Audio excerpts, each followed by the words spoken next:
চলতি মাসের শুরু থেকেই নতুন করে উত্তপ্ত হয়ে উঠেছে ভারতের উত্তর পূর্বাঞ্চলীয় রাজ্য মণিপুর। কখনো ড্রোন হামলা, কখনো ক্ষেপণাস্ত্র হামলা, কখনো আবার পুলিশের অস্ত্রাগার লুটের চেষ্টায় ঘুম উড়েছে নিরাপত্তা বাহিনীর। কেন্দ্রীয় সরকার এই সহিংস পরিস্থিতি যেভাবে মোকাবিলা করছে তাতে প্রধানমন্ত্রী নরেন্দ্র মোদীর সমালোচনা করেছিলেন কংগ্রেস নেত্রী প্রিয়াঙ্কা গান্ধী।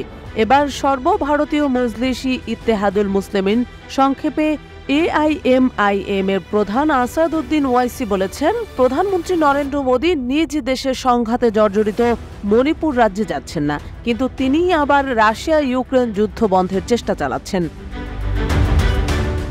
দলটির একটি অনুষ্ঠানে ধর্মীয় এই নেতা জানিয়েছেন, মোদী কেন মণিপুরে যাচ্ছেন না সেটি তিনি বুঝতে পারছেন না। তিনি মোদীর কাছে প্রশ্ন রেখে বলেছেন, গত 1 বছর ধরে মণিপুর চলছে, তিনি এই সময়ের মধ্যে রাজ্যের জন্য কি করেছেন? তিনি জাতীয় নিরাপত্তা পরামর্শককে পুতিনের কাছে, জেলেনস্কির কাছে পাঠিয়েছেন ইউক্রেন যুদ্ধ বন্ধের জন্য, কিন্তু ঘরেই তো আগুন জ্বলছে, এটি বন্ধ করুন। ঘরে আগুন লেগেছে কিন্তু এ নিয়ে কোনো চিন্তা নেই।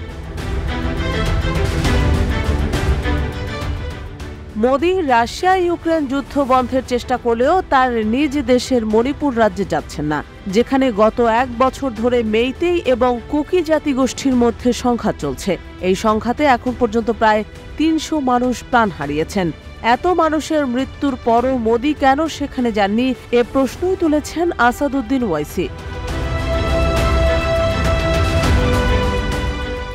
কয়েকদিন আগে রাশিয়া ও ইউক্রেনের প্রেসিডেন্টের সঙ্গে কথা বলেন ভারতীয় প্রধানমন্ত্রী। ওই সময় তিনি দুজনকেই যুদ্ধ বন্ধের আহ্বান জানান।